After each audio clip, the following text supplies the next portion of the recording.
Today I feel life and death battling for my soul, deepening my troubled mind with moments of timelessness that I know is my now. Swirling like an out of control top, my mind tries to stop, but the top continues to twirl, causing waves of mental anguish crying for relief. Am I mortal or immortal? The question begs an answer, but the answer is just another question. Why ask?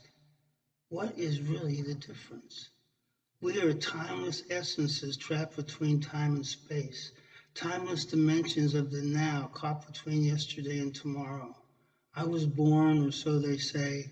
That is how I arrived in this dimension, in this time, in this masculine vehicle designed by a consciousness of which I am one. I breathed air, ate food. As I looked around, everything seemed so dense. The 3D had such limitations, I wondered if I had made a mistake. But there are no mistakes, only perfect choices framed by imperfection and time. As I grew, I forgot who I really was and became what those around me desired. I could feel how they wanted me to be. It was their world and I conformed. I wore clothes on my body and they defined who I was supposed to be. But I was no longer me. I was a misreflection in the mirrors of social illusion. I was lost and getting more lost. I was living a life of death on earth. My connection with consciousness was succumbing to the veil of 3D life. My spiritual nightmare had begun, and I could not sleep. I had to walk through their illusions, always asking why, and always being told because. Because means nothing, but it became the answer to everything.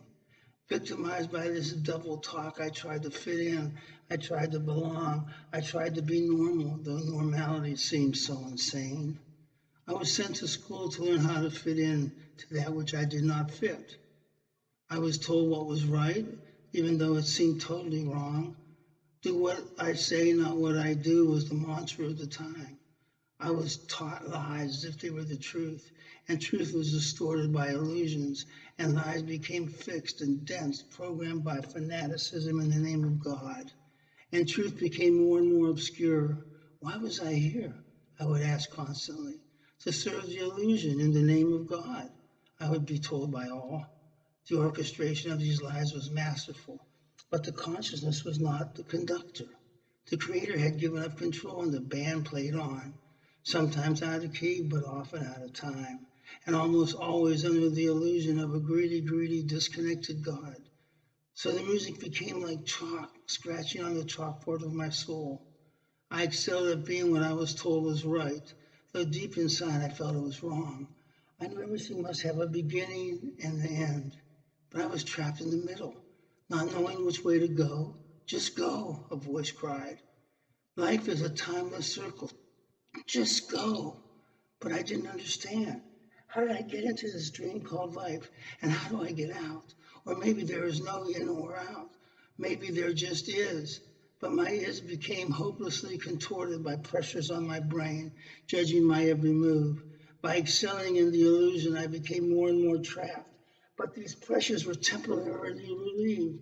I became a junkie looking for my next fix of fame or family or fortune, or anything that brought relief, power, sex, drugs, and lies. Anything to hide the feelings of being lost and disconnected from my purpose of being in the circle of life. Days of discontent became months and years. Confusion clouded my perceptions, and my life became a slow, suicidal journey.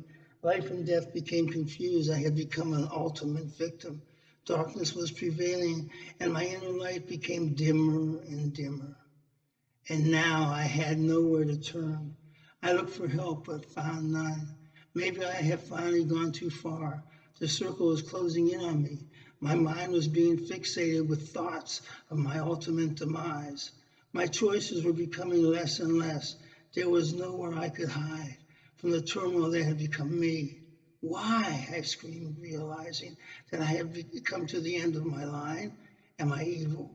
Am I a bad person, deserving of being engulfed by such darkness?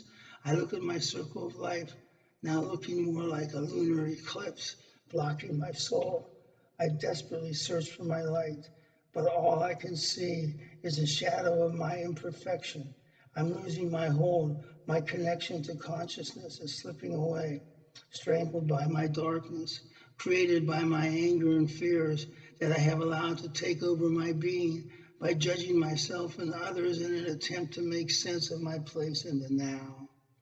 Darkness prevails as my fears of moving forward cause me to retreat further and further into the oblivion of my life. But I cannot accept this catatonia. It is not who I am. It's just who I have become. So I looked deeply into my darkness, searching for a speck of my light, a speck of me surrounded by the darkness of the anti-me. I realized that the darkness is also me. It defines my light or my absence of light, but I'm frightened by that part of me. But why? It's still me, and I can be transformed. I need to embrace that part of me that I fear the most. I need to love that part of me that causes me sleepless nights. I need to see that part of me without the blinders of the past. So with open eyes, I can jump into this ocean of fear, praying for just one more chance to find my light. Swimming through my darkness makes me sad. I see all the opportunities I squandered due to my fear and angst. Around and round I swim. My circle of life has become a circle of darkness. I am hopelessly lost, so I stop, expecting to sink to the bottom and drown. But the darkness is me, and in me I can only be. I am safe in my darkness as long as I am searching for my light. One defines the other, and they both are me. Suddenly my churning darkness calms, and I feel a tiny island of light calling to my heart, and this connection pulls me through my darkness.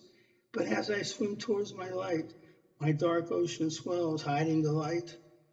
I still have fears that I am alone, and again fooling myself with false hopes. I seem totally lost, wondering whether this connection is only a figment of my frightened imagination. But I can't give up. There's nowhere to retreat. I either find my light or die in my darkness. Empowered by this thought, I open my inner eyes, which allows me to pierce my veil, exposing my higher self. I finally see my purpose. Slowly, the light becomes the information necessary to expose the ignorance and denial of my darkness. Now my light is defining my darkness.